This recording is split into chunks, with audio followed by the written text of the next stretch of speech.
Salut tout le monde, bienvenue à Dans le temps c'était bon, une émission sur le cinéma sur les ondes de CIBL. Je suis Vincent Lescoteaux, cette semaine accompagné de mon bon vieux chroniqueur maison, le gars qui est là souvent, parce que je me tannerai jamais. Mon Dieu, ça n'a pas de sens. Guilla Saint-Cyr, salut Guilla, comment ça Je va? suis, je suis rendu un meuble dans ce podcast. T'es rendu un meuble avec lequel je suis en amour. Ben, Ah, c'est je un m'entends. peu. Ben, écoute, on n'est pas loin d'être dans Her rendu là. Oui, t'es ma Si Scarlett j'étais. Johansson.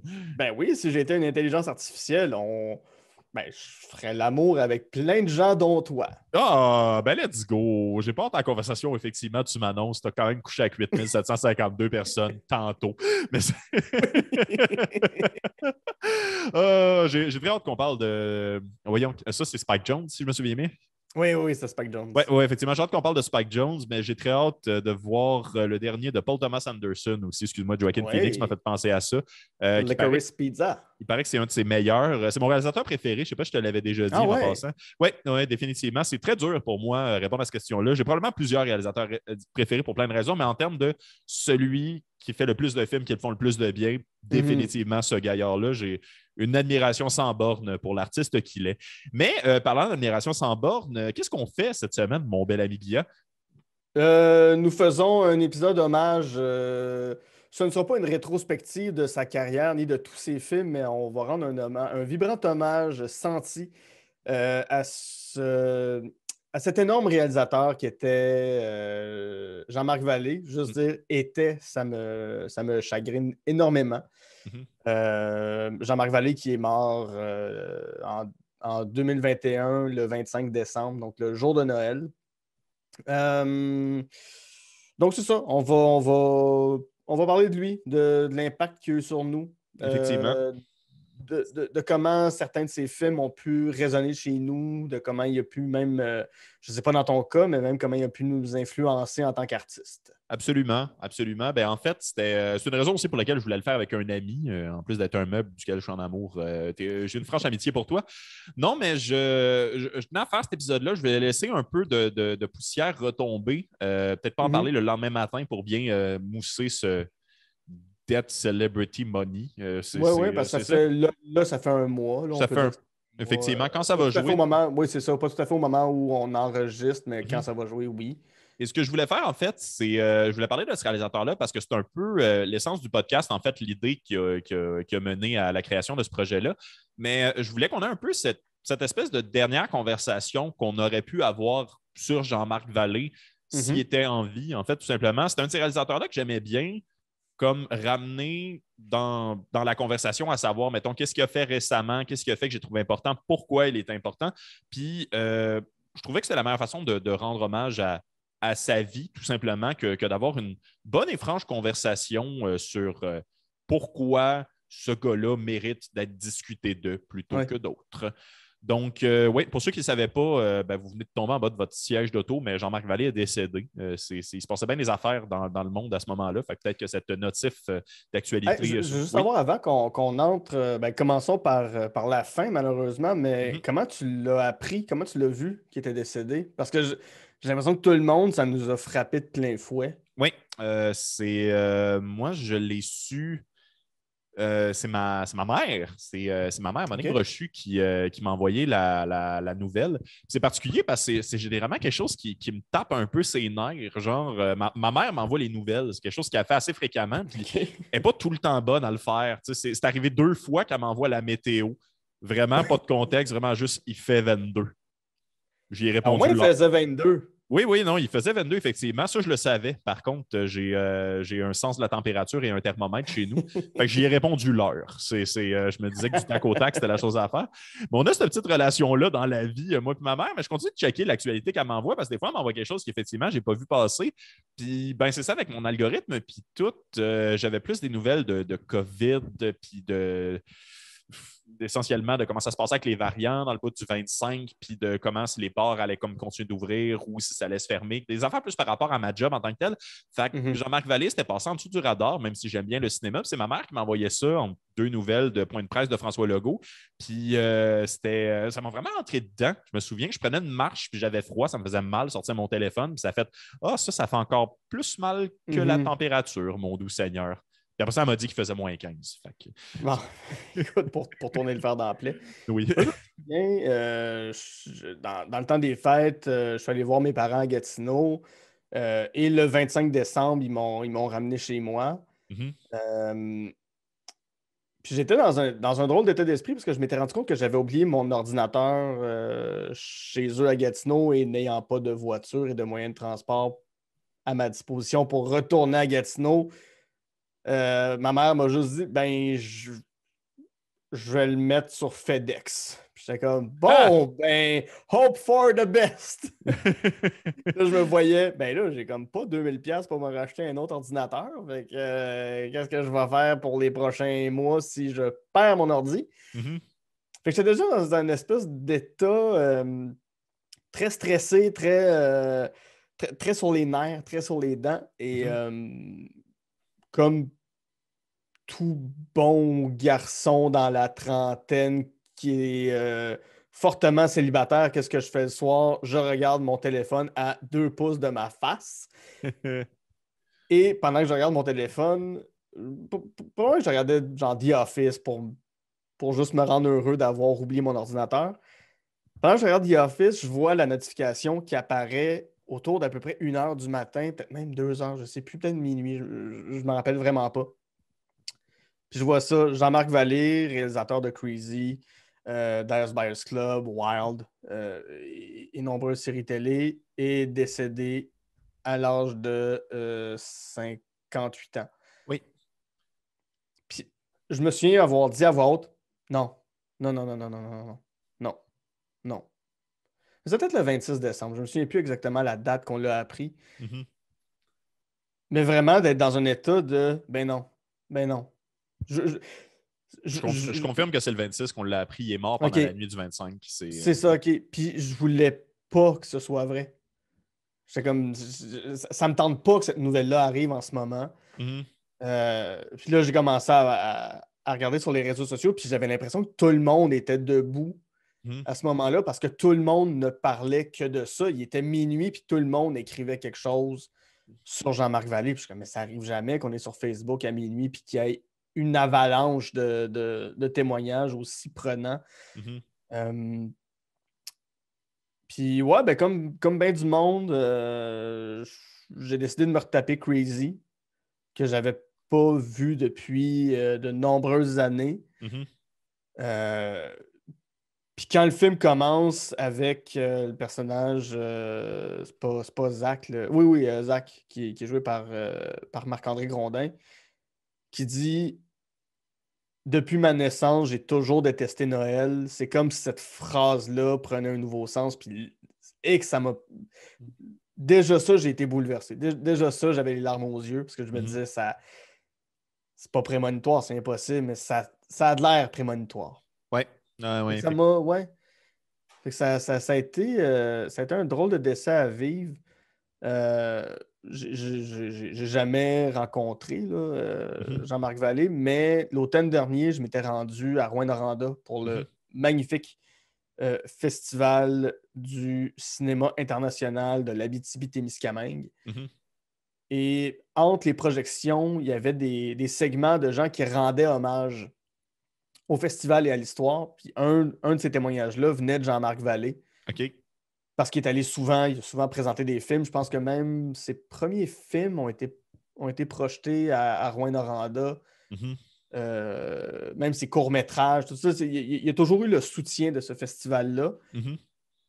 Puis juste d'entendre sa voix sur un enregistrement, il était peut-être sur son iPhone, ou en tout cas, peu importe le type d'enregistrement, je trouvais ça rassurant. J'étais comme, ah, je l'aime, Jean-Marc Vallée. J'aime ça, sa voix, c'est apaisant. Il n'a pas l'air du réalisateur euh, torsionnaire. Il n'a pas l'air du réalisateur pour qui son art est important, mais il ne le fait pas au détriment des gens sur son plateau. Absolument. C'est l'impression que j'en avais quelque chose. Il y a une douceur chez ce réalisateur-là qui fait beaucoup de bien. Puis, malgré des œuvres très dures, je pense que ça se ressent dans son cinéma. Je pense que Fait oui, que, oui. ça se sent beaucoup dans la réalisation aussi, en fait. Puis c'est C'est drôle, tu me faisais penser à ça. C'est arrivé plus tôt dans l'année. Tu sais, chaque année a son lot de personnes qu'on voudrait qu'ils ne meurent pas, qui meurent. C'est plate, mais elle fonctionne de même. Mais ça m'a un peu fait penser à la mort de Michel Louvain.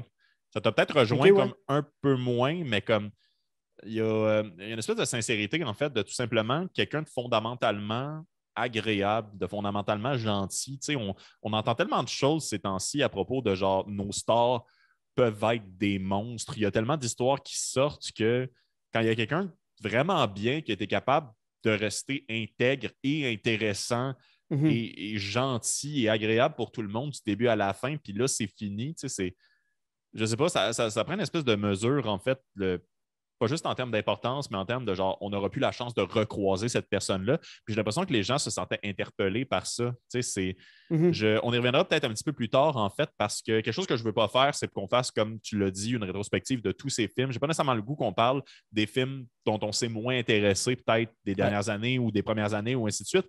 Mais c'est avec quelque chose de rassurant de se dire que le créateur de Crazy était là. Il errait, il était dans l'existence, le film existait, puis la personne qui en était responsable était là également. Il y avait quelque chose de le fun là-dedans, puis c'est un vrai deuil. Genre, on parle de Crazy. Crazy, c'est évidemment l'exemple le plus facile, mais je me souviens plus c'est qui. Je pense que c'est Thomas Levac dans son podcast qui en avait parlé du fait qu'il avait écouté Crazy, puis tu n'as pas besoin de, comment dire, toucher nécessairement aux thématiques homosexuelles dans le placard pour complètement t'identifier à ce personnage-là. Ouais. Il y a quelque chose de vrai, il y a quelque chose qui te parle dans ce film-là. Puis je l'ai écouté hier. Voici d'ailleurs mon édition. Très belle copie. Merci. C'est l'édition européenne, en fait. Fait que chaque fois que je l'écoute, il faut que je change la région de mon PlayStation. Puis je peux seulement le faire 5 fois dans son lifespan. Fait que je peux pas écouter Crazy trop souvent. Mais encore une fois, ça touchait des affaires par rapport à la famille, par rapport à la projection familiale, par rapport à ce qui est important, par rapport à c'est Noël, on est supposé être heureux, comment ça se fait qu'on n'est pas heureux? Je suis persuadé que plein de gens ont vu Crazy sans que la thématique de l'homosexualité leur saute d'en face au premier visionnement. Absolument, absolument. Même si tout le film porte là-dessus, là. Mais je sais pas si tu t'en rappelles, moi j'ai comme des souvenirs très vifs, je sais pas pourquoi, mais j'ai des souvenirs très vifs en 2005 quand ce film-là est sorti, puis c'était le Talk of the Town. Là.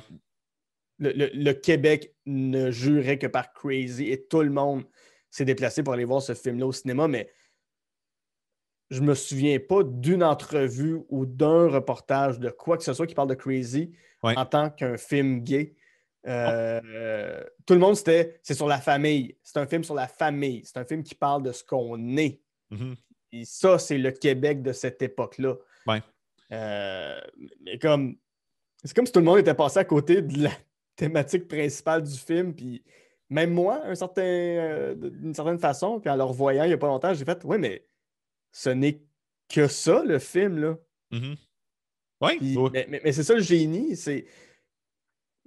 En 2005, de faire un film qui parle de l'homosexualité d'un jeune garçon qui comprend ce qu'il est et que tout le monde y aille et que tout le monde a fait comme c'était génial. C'était bon. C'était juste c'est le meilleur film qu'on a vu de notre vie. C'est une magie qui se répète jamais. Là. Absolument. C'est hallucinant de faire ça. Il n'y a que les grands et les grandes réalisateurs et réalisatrices qui arrivent à toucher cette grâce-là. Absolument. Parce que, tu sais, je trouve qu'il y a beaucoup de films qui traitent d'homosexualité que plusieurs personnes ne voudront pas regarder parce que c'est un film gay. C'est quelque chose d'étiqueter un film comme étant gay, ça peut, ou LGBTQIA2+, ça peut avoir quelque chose de rébarbatif pour plusieurs personnes dans le public. Oui, absolument. Malheureusement. Ça là, c'est pas le cas. Non, c'est vrai. C'est vieux comme anecdote, je vais sûrement mal la raconter, mais en même temps, il y a juste moi qui étais là. Mais moi, je me souviens à l'époque, j'avais été voir le film avec mon père, j'avais été le voir avec ma mère. Je l'avais vu quand même souvent. Il avait joué à Super Écran pendant un bout. Je me souviens plus c'est qui, mais je me souviens qu'il y avait une certaine personne qui disait genre hey, moi, j'espérais qu'il soit pas gay à la fin. Qui avait vu comme tout le film vers comme une espèce de comme une entreprise de Marc-André Grondin d'essayer d'arrêter d'être gay. Puis comme, c'est triste qu'il n'y arrive pas. Puis je suis comme, OK, ben là, maintenant encore plus, je réalise que tu as peut-être mal compris. Je pense que c'était mon père en plus, c'est ça qui est particulier. Mais peut-être que ça en dit beaucoup plus sur lui que sur le film. Oui, oui, oui, oui, absolument. Mais il y avait comme un bon point à faire avec ça parce que j'aime beaucoup mon père. C'est juste comme je pense qu'il veut voir les gens heureux. C'est mon père. Mon père m'a fait beaucoup penser à Michel Côté dans ce film-là aussi parce qu'il Ouais. n'a jamais arrêté de me répéter que lui, il sait qu'il veut des enfants depuis l'âge de 7 ans. Tu sais, ça a toujours été l'objectif de sa vie en tant que tel. Mhm. Et de un, pour l'avoir écouté hier, j'adore cette scène-là. J'avais jamais porté tant attention à comme ce dernier dialogue entre Zach et son père quand il revient, puis son frère est à l'hôpital, puis que dans le fond, toute son homophobie est vraiment juste dirigée vers le fait qu'il y a quelqu'un de près de lui qui est en train de refuser la plus belle affaire au monde, selon lui. Tu C'est sais, avoir des enfants. non, Mais c'est de la projection, c'est absolument magique, mais tu sais, d'un autre côté, mon père a comme accepté que je fasse des études en cinéma grâce à ce film-là. ah, Ce qui est très particulier, tu sais, genre, ça peut autant passer du fait que c'était un grand film, puis il n'y avait pas nécessairement une opinion positive des films québécois avant ça. Tu sais, il connaissait les boys, puis c'était pas mal ça. Mais tu sais, sinon, je sais pas, il y a quelque chose qui l'a touché dans ce film-là, qu'il le veuille ou qu'il le veuille pas. Tu sais, genre comme. Puis ça l'a quand même fait qu'il a accepté quelque chose dans la vie de son fils qu'il ne comprenait pas avant de le voir, ce qui est mhm. exactement tout le chemin du film, en plus de l'homosexualité. Fait que tu me dises que genre le film n'a jamais été vendu comme un film gay, mettons, genre, Ouais. ça fait du sens parce que l'homosexualité, même si elle est là du début à la fin, c'est tellement un film riche que c'est peut-être quand même juste 20% du film, même si c'est là tout le long. Genre, c'est. Mais ce qui est fou, tu sais, oui, c'est à peu près 20% du film peut-être, mais en même temps, c'est tellement présent, c'est tellement ça, le Mhm. film, puis que même en le revisionnant, il y a des moments où je me disais, hey, c'est-tu pas un peu même cliché des fois? Mais tu sais, bon, je peux pas savoir parce que je, je suis un homme blanc, cis, hétéro. Mhm. Et c'est ça, mais je me posais la question, tu sais, quand tu le vois, quand il est petit, qu'il veut avoir une poussette Ouais. pour sa fête ou pour sa fête et pour Noël, là, c'est la même affaire, puis que sa mère est comme, mais s'il veut jouer avec ça, puis son père est comme, oh, désolé du terme, on n'en fera pas une tapette non plus, là, tu sais. Ouais. Mais je suis comme, ah ouais, mais ça, je me posais la question, c'est un cliché, l'enfant gay qui veut avoir une poussette, mais peut-être pas en même temps. Je suis C'est un très vieux mal cliché. placé pour le savoir. J'aurais tendance, non, effectivement, on réglera pas ça les deux ensemble, mais tu sais, je trouve que c'est intéressant d'en parler un peu parce que j'aime bien voir où le discours s'en va aussi. Tu sais, en fait, on va parler d'autres films de Jean-Marc Vallée, puis j'avouerais qu'on va probablement parler d'une manière ou d'une autre de certaines choses, certains aspects, certains débats qui ont mal vieilli dans ces films, mais c'est tout en fait avec une bonne intention, j'ai l'impression. C'est peut-être ça qui fait la différence. Tu sais, je vais te parler de Liste Noire C'est, tantôt, puis on va parler de Dallas Buyers Club à un ouais. moment donné. Mais Oh, comme, excuse-moi, juste très rapidement oui, oui. c'est que j'ai l'impression que identité de genre et orientation sexuelle étaient un peu plus mélangées back in the days que maintenant. C'est Mhm. déjà que c'était compliqué de décrire c'était quoi un homosexuel en 2005, j'ai l'impression, encore plus dans les années 60, c'est-à-dire là où le film se passe. Mais tu sais, il y avait quelque chose d'efféminé qui était en corrélation tout le temps direct avec la perception de c'était quoi un homosexuel, j'ai l'impression à cette époque-là.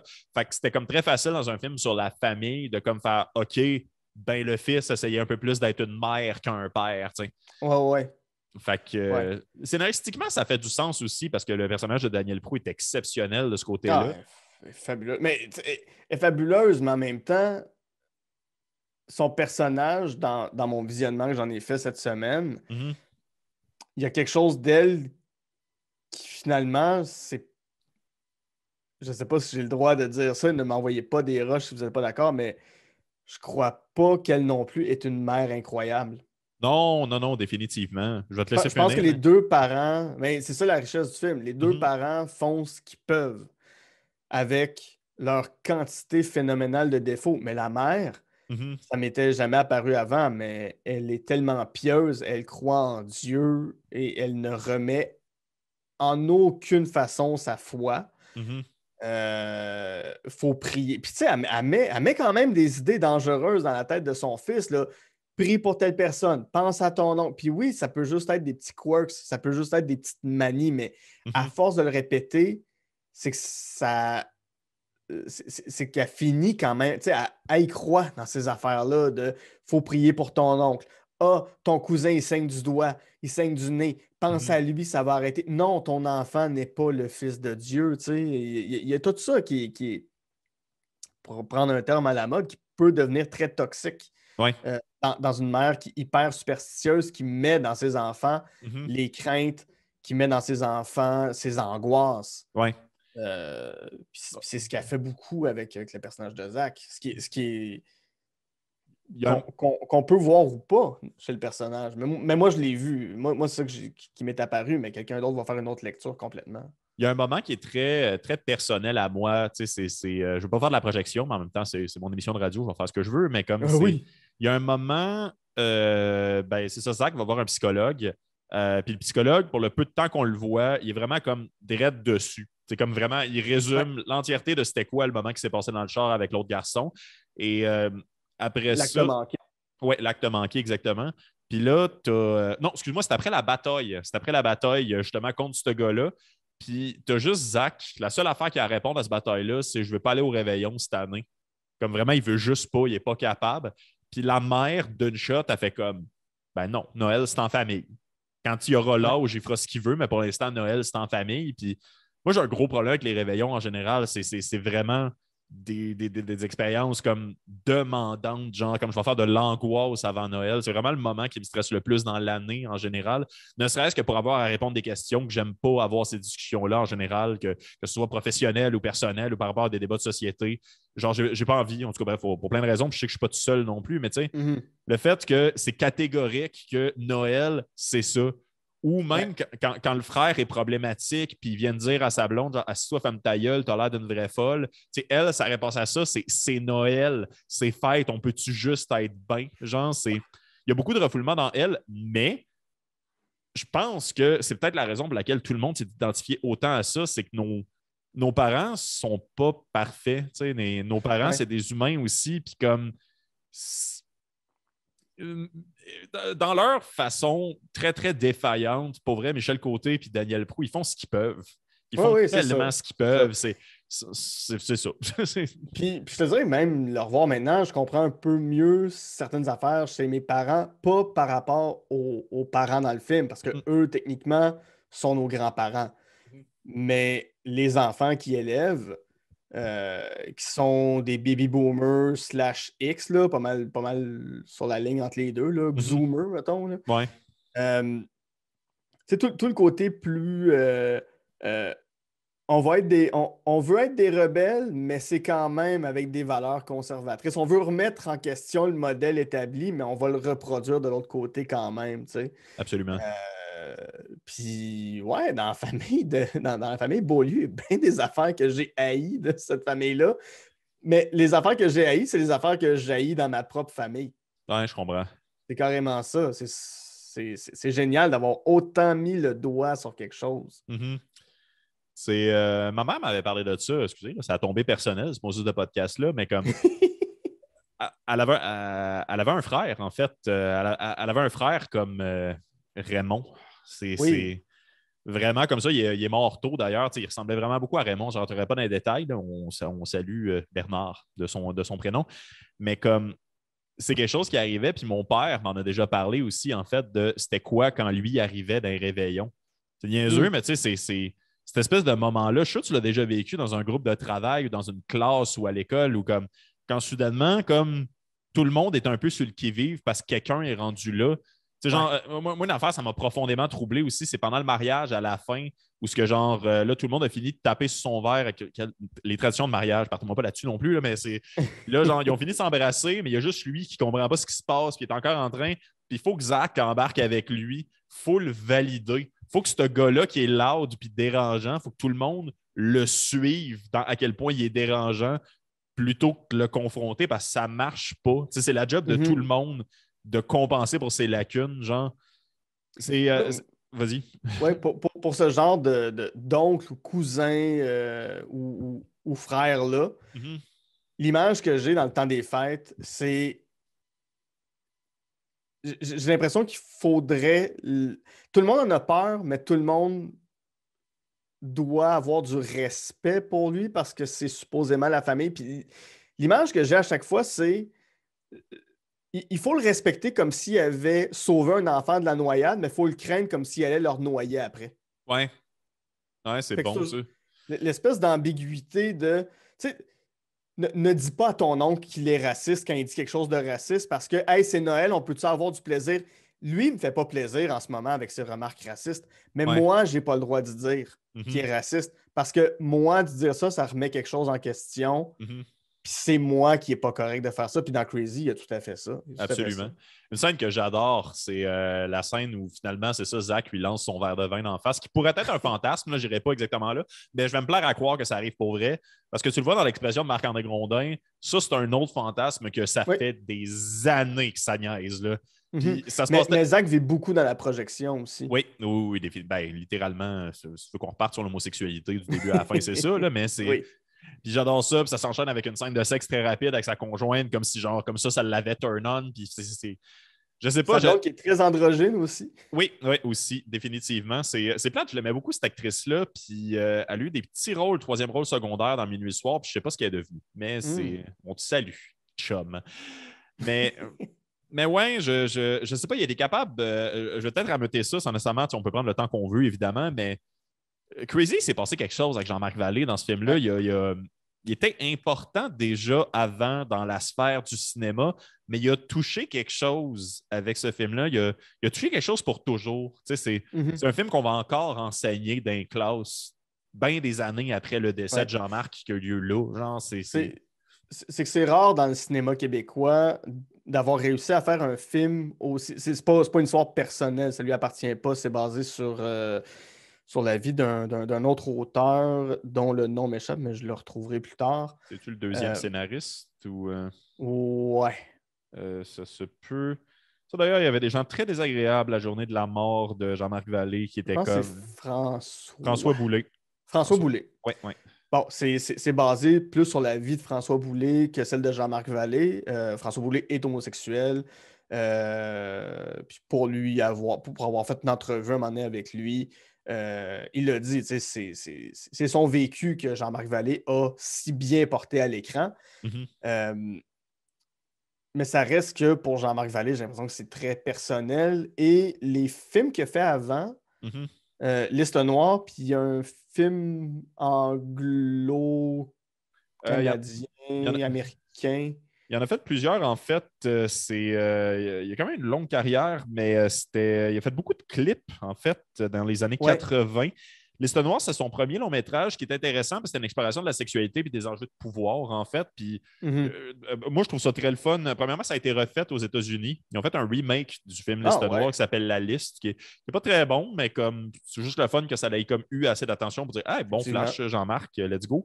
Quand il arrive avec Crazy, c'est comme si, tu sais, c'est radicalement autre chose de ce qu'il a fait avant. Il n'est Si pas je, dans un genre, il n'est pas. Ouais. si je peux me permettre, parce que je trouve que c'est un bon moment pour aller vers le casting, mais on reste dans Crazy aussi.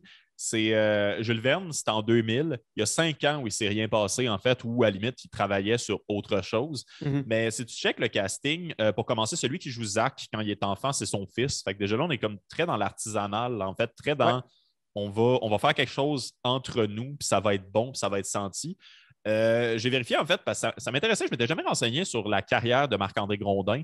Et Marc-André Grondin, c'est un enfant star. Il jouait dans des choses Mhm. depuis quand même 1989, là, c'est pas rien.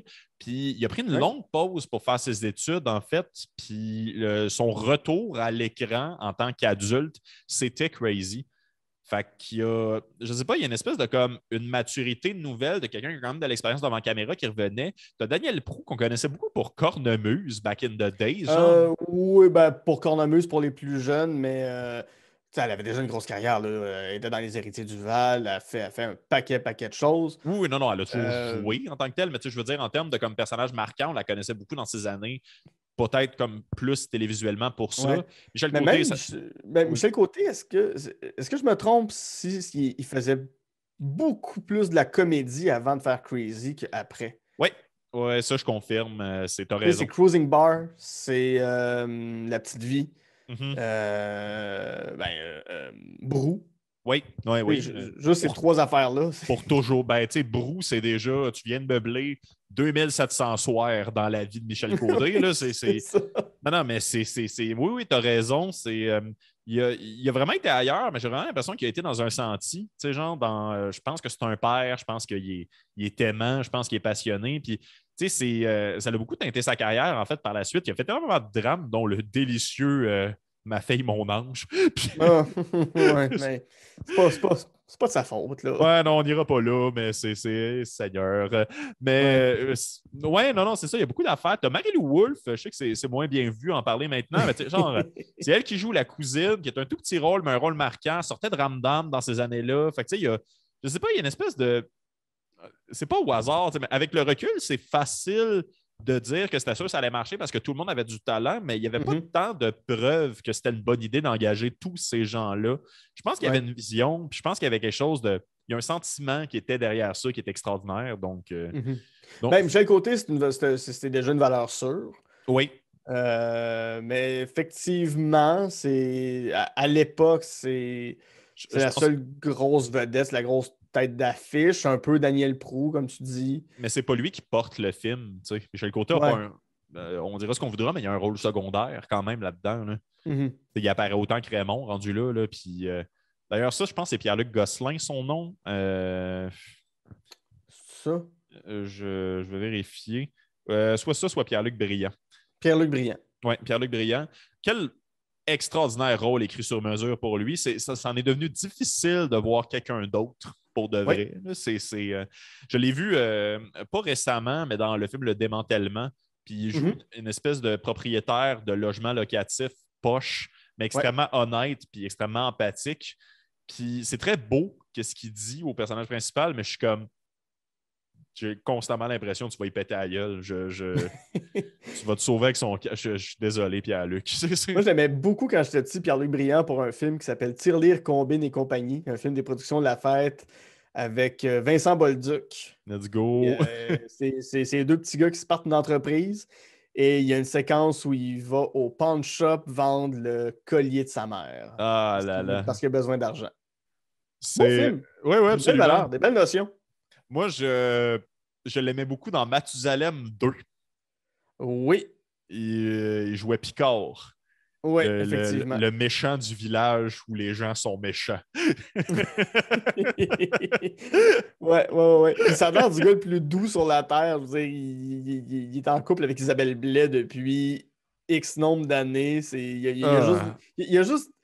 Il émane la gentillesse quand tu le vois en photo, puis dès que ouais, tu le vois à l'écran, t'es comme ah, ce gars-là, il va me tuer dans une ruelle. ouais, Ouais. c'est vrai qu'il sort avec Isabelle Blais. Ça a toujours été genre un couple. Ça, c'est un couple.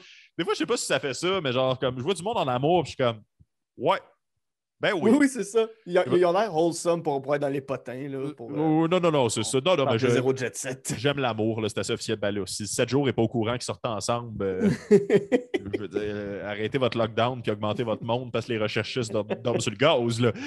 Mais Mais ouais, ouais. j'aimerais ça sans prendre trop de temps. On peut revenir à Crazy, en fait, si tu veux, ça va aller dans tous les sens, cette affaire-là. Mais j'aimerais ça qu'on parle d'un certain mouvement d'exportation de réalisateurs québécois vers Mhm. Hollywood, duquel Jean-Marc Vallée a fait partie. Hollywood a toujours fait ça, en fait, peut-être plus à commencer par les années 2000 en tant que tel, mais il y a des moments où il y a ce qu'eux appellent du cinéma étranger. Il y a des courants de cinéma étranger qui sont forts. Ils l'ont Mhm. fait pour la Corée du Nord dans le Oui. milieu des années 2000, d'ailleurs, dans les mêmes années que Crazy, où ce que Park Chan-wook a été exporté. Il y a aussi, en fait, on l'oublie parce que là, en revenant faire du cinéma en Corée, j'ai oublié son nom, mais le réalisateur de Parasite, Bong Bong Joon-ho. Joon-ho. Oui, Bong Joon-ho, effectivement. Il Bong a Joon-ho. Bong Joon-ho. Je ne sais pas pourquoi je dis les bons mots. Je ne juste mets pas dans le bon ordre comme un crétin. C'est pas grave. Mais c'est ça, il s'est ramassé aux États-Unis à faire plusieurs films, dont par exemple l'excellent Snowpiercer, Oui, qui très bon film. est la moitié de mon bac en cinéma. D'ailleurs, la série est très bonne aussi pour ceux qui s'intéressent. Ah, Oui, oui, oui, définitivement. Jennifer Connelly là-dedans. Non, très nice. Pour de vrai, très ah, nice. Là. cool. Fait que c'est ça. Mais bref, ils font ça souvent. Ils ont fait ça aussi pour Alfonso Cuarón quand il a Mhm. sorti Et tu maman tambien. Lui et quelques réalisateurs mexicains se sont ramassés à venir faire des films. Ça a beaucoup marché pour lui, beaucoup moins pour les autres.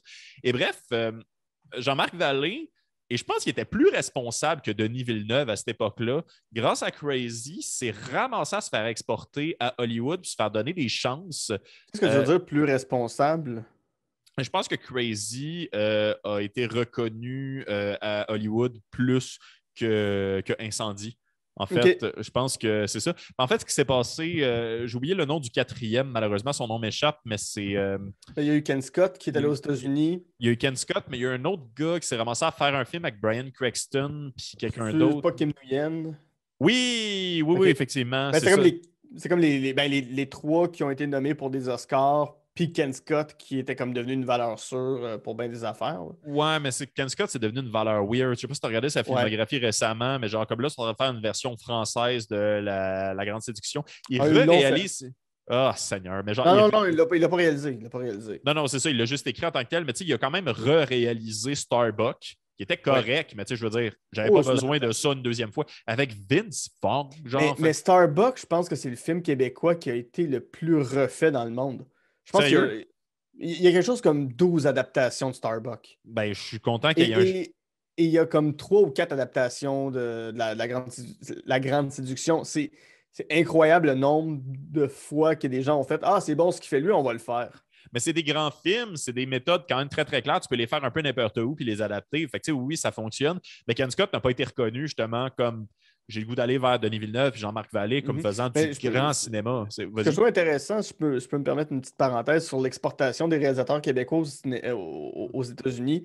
Euh, Quand le déclin de l'Empire américain est sorti, Oui. les Américains voulaient refaire le film. En fait, ils ont demandé à Denis Arcand Mhm. de refaire le film. Il a travaillé avec la scénariste Nora Ephron, qui a écrit euh, beaucoup de comédies romantiques, mais des bonnes comédies romantiques. Elle a fait When Harry Met Sally, entre autres. OK.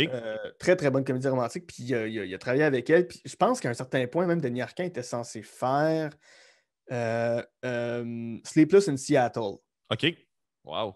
qui aurait été un drôle de virage dans la carrière de Denis Arcand. Euh, Ça n'aurait pas été le premier ni le dernier, là. non, non, non, c'est ça, mais il était censé refaire le déclin de l'Empire américain aux États-Unis, puis ça marchait pas parce que la culture universitaire américaine est beaucoup plus basée sur la compétition, tandis qu'au Québec, c'est beaucoup plus sur la coopération. Mhm. C'est éternel dans l'histoire du Québec versus les États-Unis. Mhm. Ensuite, il y a eu Yves Simoneau, Ouais. qui a réalisé Dans le ventre du dragon, qui a réalisé des films qui étaient assez particuliers, des films qui touchaient à la science-fiction, au fantastique. Il est allé aux États-Unis, mais je considère qu'ils l'ont un peu avalé Ouais. dans le système, puis il a fait des trucs Je pense que j'ai vu un de inconnus. ses films états-uniens, ça s'appelait Screamer, c'était avec Roy Dupuis. C'était dans le temps que Roy Ouais, c'est Dupuis ça. jouait dans Nikita, puis il essayait genre de percer aux États-Unis. On oublie souvent que c'est arrivé, ça. Ouais, ouais, c'est ça. Mais tu sais, Hollywood a beaucoup avalé Ouais. des réalisateurs québécois. Il y en a un autre, son nom m'échappe malheureusement. Christian Duguay, ça se peut. En tout cas, plusieurs réalisateurs qui se sont essayés à Hollywood puis que ça n'a pas marché. Puis Ouais. effectivement, à partir des années 2000, Jean-Marc Vallée a réussi. Il avait déjà fait des films en anglais, il avait déjà Mhm. fait un film américain. Mais après Crazy, est-ce que je me trompe ou c'est The Young Victoria? Je ne pense que The Young Victoria vient après. Je ne suis pas en train de te Ou- texter d'en face en passant, là. Je suis en train de Non, non, checker. non, non, je sais, je sais, je sais. Non, non, non, tu as raison. Il y a eu Young Victoria en 2009. Après ça, il y a eu Café de Flore, dont, honnêtement, sans offense, on parlera probablement pas. Euh, Ouais, non, non, ça vieillit bizarrement à cause du casting, ce film-là. un paquet d'affaires aussi. Il est sur Netflix pour ceux que ça intéresse, en fait. Il y a quelques films québécois. C'est juste, encore une fois, je ne comprendrai jamais c'est qui a envoyé cette liste-là à Netflix pour dire que ça, c'est les 30 films Ouais. québécois pour nous présenter. Ça, Filière 13, Les Trois Petits Cochons 2. Ouais, c'est ça. Mais bon, on Non, n'ira pas dans non, tout non, ça, non, non, c'est ça, mais effectivement, mais c'est ça dans le fond. Il s'est mis à enchaîner ouais, Young Victoria, qui est un film états-unien, c'est un fait. Ish, bien reçu. Café oui. de Flore, qui est un film québécois. Mais après ça, on tombe. En franco-québécois, là, il y a une partie qui se passe à Paris. Le Café de Flore, c'est un café dans Saint-Germain-des-Prés où se tenaient Simone de Beauvoir et Jean-Paul Sartre. Puis il y a un lien, en tout cas dans le film, c'est une mère avec son enfant je sais jamais comment le dire maintenant, là. Je me sens toujours mal quand ça arrive. Prends le temps. Euh, atteint c'est pas une... Enfin, bref. Oui. Un enfant qui a des problèmes. Ah, je me sens tellement mal. Là. C'était un bel abandon, ce qui a cessé. J'ai abandonné. C'est un enfant qui n'a pas les mêmes chances que tout le monde dans la vie. On va le dire comme ça. Let's go. À une époque, le terme trisomique s'appliquait à une autre époque. D'accord. Puis ils ont comme. En tout cas, il y a un lien magique dans le film avec Kevin Parent qui serait un peu une espèce de réincarnation avec sa blonde. La relation entre la mère et le fils. En tout cas, pour moi, ça n'avait pas marché, ce film-là. Je ramène ce que j'ai dit au début sur le fait qu'on ne fera pas exactement une rétrospective. Moi, je me sens pas obligé, parce que Jean-Marc est décédé, de m'intéresser à tous ces films. Non, puis je considère que c'est un réalisateur qui a eu quelques ratés dans sa carrière. Absolument. C'est pas tous ses films qui sont des réussites, mais les réussites sont excessivement importantes, que ce soit cinéma ou télé. Là. Je vais prendre la balle au bon Oui. parce que tu as utilisé le mot raté. Tu veux-tu qu'on parle de Dallas Buyers Club en premier ou qu'on parle de Wild? C'est pas. On va aller dans le bon avec Dallas Buyers Club. Quel putain de film! Absolument, mais c'est ça que je veux dire par le fait que je pense que Jean-Marc a eu, comment dire, une espèce de chance qui était supérieure à celle de Denis. Je pense qu'avec le recul, Denis a monté plus d'échelons et est rendu beaucoup plus haut que littéralement tout le monde. En fait, je pense que Denis est rendu dans le top 5 des réalisateurs les plus primés de Hollywood en ce moment. C'est plus en vue, en tout cas. Ouais. Oui, ce gars-là est en train de changer le monde, ou la scène du moins. Et il le fait très, très bien, mais Denis s'est fait donner des genres de chance, j'ai l'impression. Il est parti, quand tu penses Prisoner, Hugh Jackman, pas exactement le Hugh Jackman qu'on connaît aujourd'hui en termes de renommée. Vraiment. Ah oui, quand même. Si tu prends les X-Men, les films de super-héros n'étaient pas respectés back in the days. Ils venaient de jouer dans Van Helsing, man. Oui, peut-être, mais les gens voyaient quand même déjà le potentiel en lui parce que Wolverine, c'est quand même une performance intéressante. Oui, absolument. Puis on le voyait aussi. Je pense qu'on le voyait déjà qu'il était capable de faire un rôle sombre, un rôle torturé. Mais il était connu pour être soit le gars qui chante, soit le gars qui, soit le gars qui se bat, effectivement. Mais il a donné une performance exceptionnelle là-dessus. On va faire un épisode sur Denis Villeneuve éventuellement, promis, là, mais en fait, on l'a fait pour Dune, mais on va faire un meilleur épisode sur Denis Villeneuve à m'amener, promis. Mais non, mais c'est ça, ça a pris un film très expérimental, mais Jake Gyllenhaal qui y croyait. Ça a pris quand même quelques films versus Jean-Marc s'est ramassé avec Matthew McConaughey dans les mains, vraiment comme la courbe de OK, c'est un grand acteur, venait d'embarquer. Il venait de jouer. Quel film, ça? Premièrement, pour sa performance dans Wolf of Wall Street. Hein? Jake Gyllenhaal.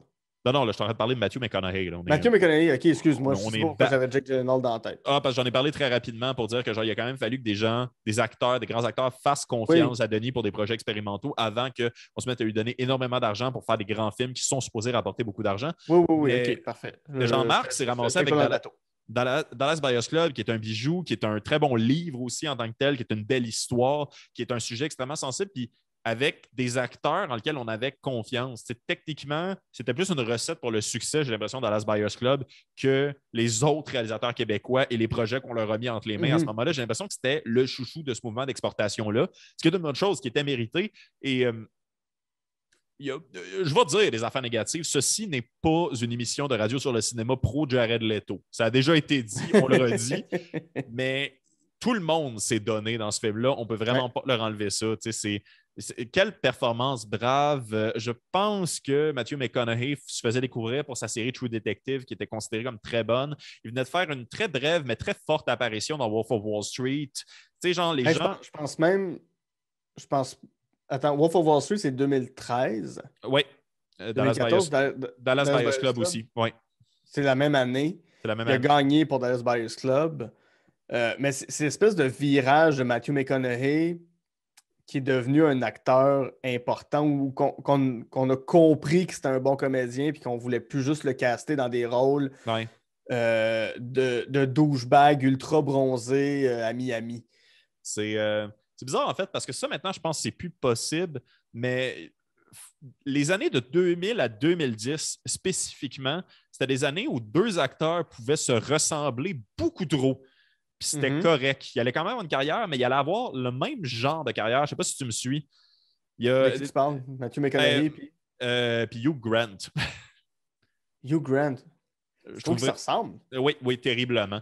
Puis il était souvent OK. casté pour les mêmes affaires, beaucoup de comédies romantiques, beaucoup de trucs un peu niaiseux. Tu sais, genre, ils gagnaient bien leur vie, c'était pas ça la question, mais c'était jamais quelque chose qu'on te demandait d'être Mais, bon. Genre, ouais, mais Hugh Grant jouait le British distingué quand même. Tandis que là, il jouait l'abruti de service. ouais, peut-être un peu plus, mais genre, ça se ramassait quand même dans le même genre de film. Ça Oui, restait oui. genre, il allait jouer le chum d'une madame. Oui, Genre, oui, on les c'est. voit dans la comédie romantique. Là. Ouais, ouais. Fait que c'est ça, mais genre, c'est ça, Mathieu, c'était tellement ce switch-là, puis il a tellement comme enchaîné les rôles que j'ai pas tout aimé, soit dit en passant, Mhm. mais comme soudainement, c'est comme si tout le monde avait catché d'une shot le potentiel que ce gars-là avait. Il s'est ramassé dans Christopher Nolan, qui était supposé suivre les Batman, ce qui est énorme. Très Ouais. bonne performance. Je pense pas que c'est un très bon film, mais j'aime pas Nolan en général. C'est très partagé. Non, Je partage tout à fait l'opinion. C'est pas un podcast pro Christopher Nolan non plus. Non, effectivement. Ben, pour des raisons différentes, là, quand même, là, mais c'est moins violent que les gens avec qui ils couchent, là, mais Ouais. excusez pour ceux qui ne comprenaient pas les métaphores, Euh, googlez Jared Leto allégation. est-ce que je peux faire controverse? Vas-y. Euh, Christopher Nolan fait au cinéma ce que Jared Leto fait à son culte. Ah! M'enchaîne. Extraordinaire. Oui, oui, absolument. Mais bref, c'est ça, Dallas Buyers Club, très belle affaire, très perspective tellement intéressante sur genre les préjugés envers le sida, Mhm. l'homosexualité. Une Dans belle. un monde très conservateur, dans un monde de cow-boy où la virilité, la masculinité, c'est ce qui prime. Oui, oui, C'est oui, oui, incroyable, absolument. ça. C'est un message qui est encore très, très véhiculé sur le fait que, tu sais, être séropositif, c'est une maladie d'homosexuel, alors que c'est pas vrai. Checker les stats, les chums, ça n'a pas rapport. Mhm. C'est dur. Performance brave, tellement de perte de poids, pour vrai, ça fait pas de sens. Grosse critique du système de santé. Puis tellement, en fait, souvent, pas tout le temps, c'est pas un film parfait, je suis pas prêt à aller là, mais tellement souvent sur son X de ce qu'il essayait de communiquer par rapport à une réalité qui n'est pas dans son pays. Genre, Ouais. il y a tellement une belle écoute puis une belle qualité d'interprétation pour comme véhiculer un message comme ça dans un monde qui techniquement n'est pas le sien. Je trouve que ça prenait quand même un univers de talent. Je trouvais ça très le fun. Je trouvais ça Mhm. très, très le fun. Je trouvais ça très beau. Et encore une fois, on ne réglera pas ça, toi puis moi. Mais si on peut embarquer sur la controverse du fait qu'ils n'ont pas engagé un acteur trans pour jouer un personnage trans, euh, Ben, je vais le dire tout simplement, je pense qu'en 2012-2013, c'était tellement un angle mort que on pouvait, il n'y a aucune façon qu'on pouvait ajuster notre rétroviseur pour voir que c'était peut-être pas la meilleure affaire à faire, mais regarde, c'est dommage. Je peux juste je, le dire comme ça.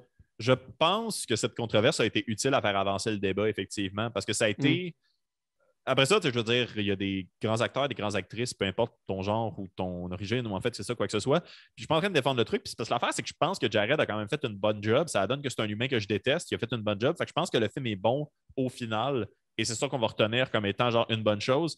Mais je pense que le fait que ça allait fâcher les gens, ça a été utile. Mhm. Je suis. Et ça a donné une belle entrevue où Jean-Marc Vallée a lui-même reconnu que c'était peut-être pas le meilleur mot. Finalement, il a fait ah, j'ai écouté les gens qui ont fait des critiques, puis je trouve ça justifié. Ouais. Je trouve pas que c'est innocent. Mhm. Encore Puis une fois. toujours être dans l'écoute, toujours être dans quelque chose que tu as dit tantôt, tu sais, que ces films partaient de bonnes intentions, même s'il pouvait y avoir des maladresses. Moi, je pense que ces films sont bienveillants envers le sujet puis envers les protagonistes. Absolument. C'est plus Absolument. ça, je trouve que c'est un cinéaste bienveillant. C'était quelqu'un de bienveillant, effectivement. Oh là là. Bon, ça y est, je suis triste. Mais tu sais, Mais même dans des œuvres qui ne me rejoignent pas, tu sais, après ça, il a fait Wild. Ben, il a fait Demolition, puis il a fait Wild, qui sont encore là, deux films que j'ai pas, qui m'attirent pas outre mesure, mais je vois quand même dans Wild, mhm, encore là, la bienveillance. Puis c'est quand même encore là, on prend Reese Witherspoon. Bon, elle avait déjà un Oscar à ce moment-là pour Walk the Line, j'en allais dire Walk Hard, mais Qui est pour un Walk meilleur the Line. film que Walk the Line. C'est un meilleur film. Tu sais, ça fait pas de doute que Reese Witherspoon est une bonne comédienne. Oui. Mais elle a souvent été reléguée à des rôles nunuches, un peu fades. Je crois que quand elle a fait Wild, elle était déjà reconsidérée comme étant une bonne actrice, une solide actrice, mais quand même pour faire un film où tu es pratiquement toute seule pendant 2 heures, Mm-hmm. ça prend des reins assez solides. Bon, c'est pas. Encore là, ça m'appartient, c'est pas un film qui me rejoint, mais je vois toutes les forces et les qualités que ce film-là peut avoir. Oui, ouais, absolument. Ben, tu sais, moi, ça me rejoint peut-être un peu plus, mais c'est quelque chose qui revient souvent pour venir à Crazy, justement. Te souviens-tu de la scène je vais simplement traverser la tempête puis je serai Ouais, guéri? Il y ouais. a, il y a quelque chose qui revient vraiment souvent dans les films de Jean-Marc Vallée, puis c'est le principe du pèlerinage. Puis moi, c'est quelque chose que je fais souvent, en fait, pour le principe. C'est pas souvent pour faire quelque chose, mais généralement, il y a quelque chose de réglé dans ta tête après que tu aies marché une longue distance. Mhm. N'importe qui a fait Compostelle peut te le dire. Genre, il y a des trucs que tu as pris le temps d'internaliser. C'est de la thérapie de toi-même à travers l'effort et la souffrance. Je suis pas en train de vous dire fouettez-vous, juste comme Mais, ouais. ramener sa vie à l'équation la plus simple possible, c'est-à-dire marcher dans cette direction-là pendant X nombre de jours, ça permet de mettre des choses en perspective puis régler des trucs. Puis je trouve ça le fun, comment qu'il l'a amené. Je pense qu'il y avait un certain traitement qui était plus fade que ces autres films. J'ai moins senti la personnalité dans ce film-là, mais j'ai senti le message global que clairement, ça faisait longtemps qu'il attendait de faire ce film-là. C'était Ouais. peut-être pas Mais l'effet escompté, mais il reste qu'il y avait une sincérité. pour, Excuse-moi, pour, vas-y. ce- pour cette scène-là de Zach qui marche dans le froid en se disant si j'arrive à rentrer chez nous, je vais être guéri, puis il parle de son homosexualité. Mhm, Euh, une de mes amies qui a fait un genre de coming out bisexuel il n'y a pas longtemps mhm. m'a dit que c'est quelque chose qu'elle a souvent fait parce qu'elle était dans le déni de son identité, de ce qu'elle est, puis de partir d'un point ou de juste faire une action de si je l'ai, ça va vouloir dire que je suis pas bi. Mhm. Si j'arrive à faire ça, ça va vouloir dire. Puis elle m'a dit que c'est assez commun et répandu Ouais. dans des communautés plus marginales de faire si j'arrive à faire telle affaire, ça veut dire. Puis c'est de la pensée magique, là. Ça vaut rien, là. T'es en train de te convaincre dans ta tête que non, mais inconsciemment, tu le sais que ça reste que c'est ça, là. Oui, ouais, absolument. Comment dire, le pèlerinage, des fois, va être fait pour essayer de régler quelque chose qu'on peut considérer comme un problème. Ouais. Je trouve dans le cas de Crazy, en fait, c'est particulier parce que ça arrive souvent dans le cadre, comme tu disais, de ton ami bisexuel. L'homosexualité, des fois, tu vas l'apercevoir, ta propre homosexualité, tu vas l'apercevoir comme un problème, puis par conséquent, tu te dis qu'un pèlerinage va être capable de le régler. Mais je veux dire, moi, des pèlerinages, j'en ai fait juste pour, par exemple, essayer de gérer un peu mon angoisse. Puis ça, c'est quelque chose qui a marché parce que l'angoisse est un problème à défaut de ma bisexualité, tu sais, par exemple.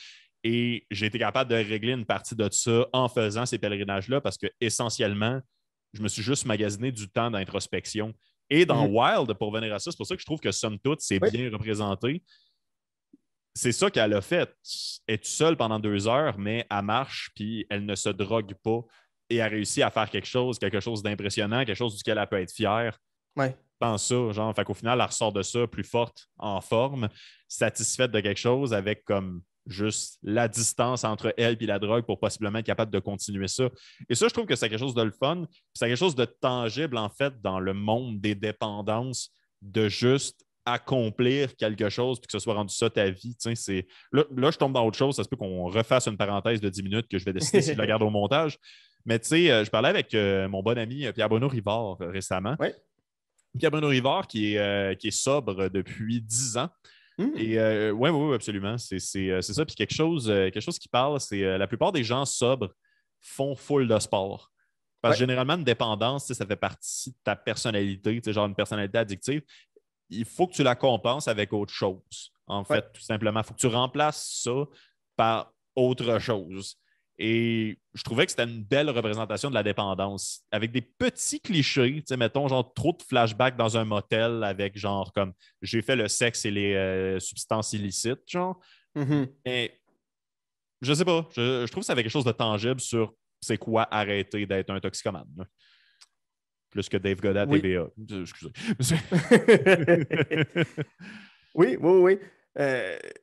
Quelque chose que j'aime particulièrement chez Jean-Marc Vallée, dans ces films-là, là, on va prendre, mettons, Crazy, Dallas Buyers Club, Wild, mais même Big Little Lies Ouais. et Sharp Objects, c'est un des rares aux États-Unis qui s'intéresse à ce qu'on pourrait appeler la classe moyenne. OK. Et d'en faire un portrait.